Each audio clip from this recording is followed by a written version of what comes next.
Hi children, all of you, welcome to my third video of the snake and the mirror. Very interestingly, our story is going on now.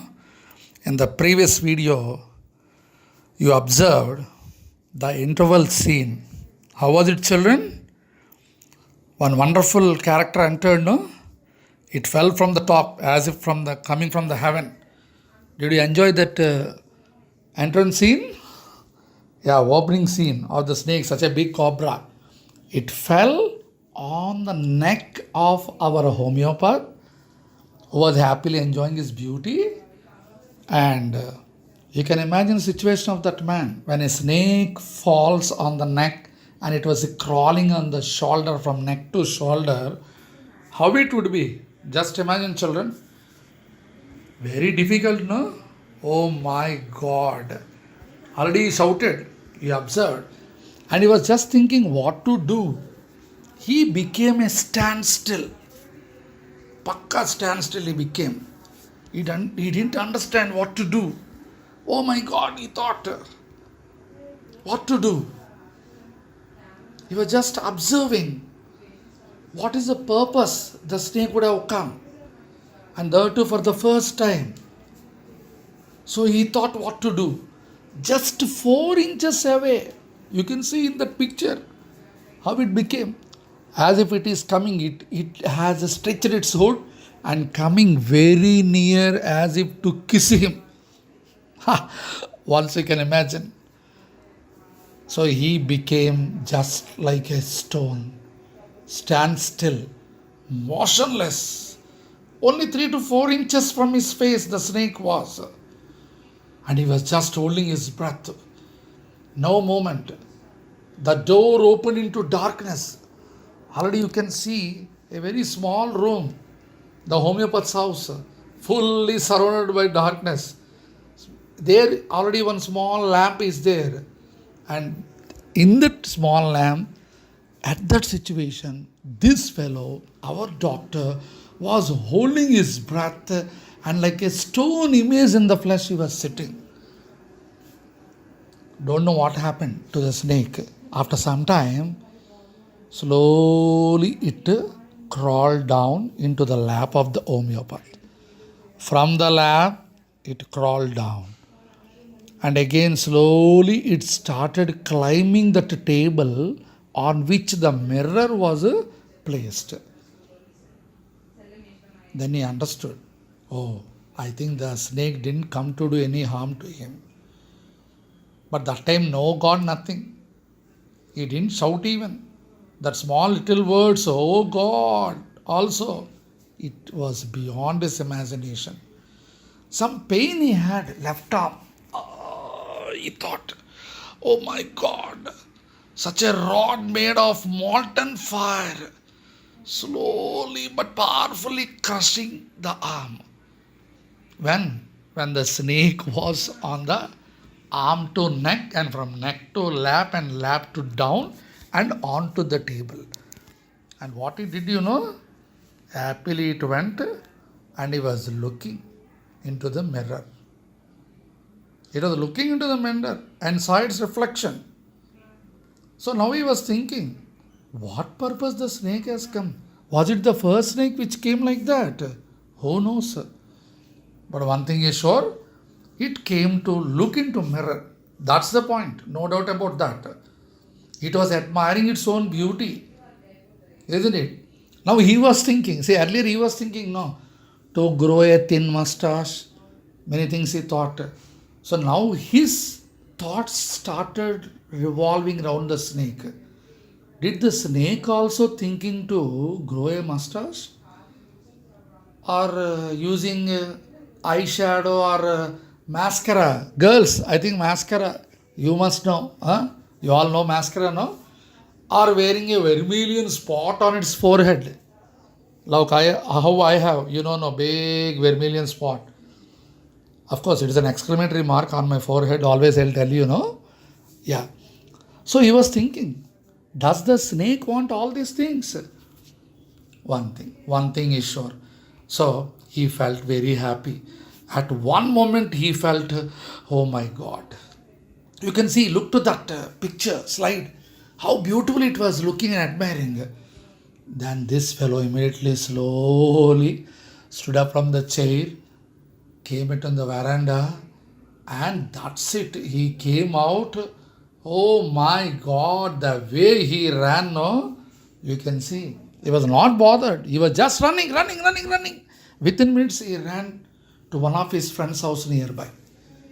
Friends, the friend didn't understand what happened at that night. What happened? He didn't tell him also in that hurry. Immediately, he asked him some oil, and immediately he applied that oil across the body as if something happened. Why? Because really, if the snake had bitten him, he was a poor homeopath. He didn't have medicines also. Very few medicines are there. What happens to his life?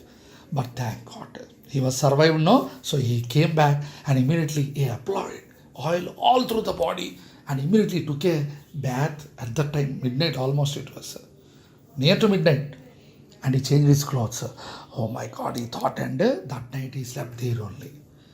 He thought, okay. So he didn't think about that. Here, the friends who were listening to him, they asked him, Sir, the snake, did it follow you? Arey, why you are asking about that? Snake was enjoying its beauty there.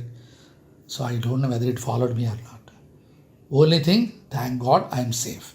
Next day morning, you can see in the next slide, 8:30, morning 8:30, with some of his friends in a clean dress, neat and clean dress, he went to his room.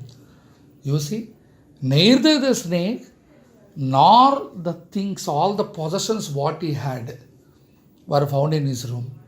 Of course, bed is there, the cot is there, table, chair, mirror is there, and only one peculiar thing is hanging to that wall, you can see. One stupid that we can see, the vest is there hanging there. That's it, that is there. Then he understood, yes, probably in a hurry, the previous night he ran, no, he didn't put lock to his house, that small room. Then he thought, okay, there might be a burglar, a thief. And that fellow stole everything. He took away everything. Then he thought, why that stupid fellow? Why he left that bloody dirty vest there hanging there? You would have taken that now. Probably that thief was known for cleanliness. Let us think in that way. So he left that dirty vest there only, hanging just beside the mirror. So one thing is sure, the snake was not there.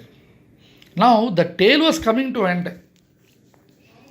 It was a tale, as I told you, they were happily chit-chatting. No, now go back again, once go back, recall.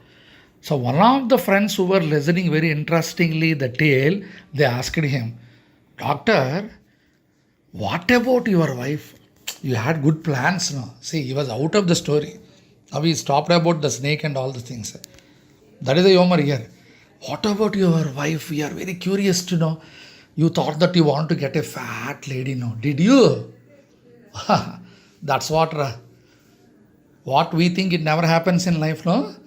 I got such a lady who was very thin, ready, fast, with the spirit of a sprinter. You can see the next slide. That was his wife. Not the one who is running in the picture. Sprinter means one who runs very fast. What he thought? If there is a fight between them, he thought of running so that his wife wouldn't run after him. He wanted a fat lady. But unfortunately he was gifted. Got not. Better we use this word. He was gifted with such a woman in his life who has the spirit of a sprinter. One who runs like a cheetah or deer. Like that. Then what about the snake? Ultimately, the snake, it was completely filled, taken about with its own beauty. That's it.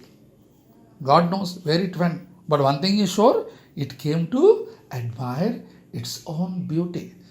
Children, this is the snake and the mirror. Hope you might have enjoyed. Also, you watch the videos, you'll enjoy. And at the end of this video, children, a very small assignment is given to you. This is directly taken from the text. Already I have shared The other two portions of the text in this video, you can go through. Beautiful words are there. We can discuss in the coming videos vocabulary, grammar and all.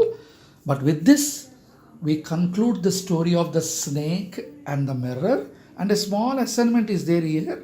In this assignment, you can see, children, one question is given. This is CC based. Star mark is there. You have to write your own opinion. So everybody who are taking in both the sections, A and B, you have to give your own opinion on this. Okay. Sir, how much we have to write, sir? Every time this is a big problem, no? First you look to the question, then you write. Okay.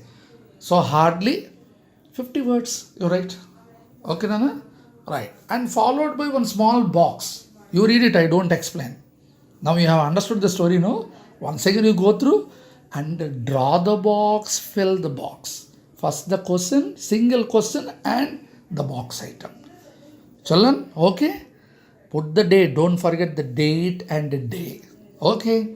So see you again in my next video. Until then, bye children. Bye-bye.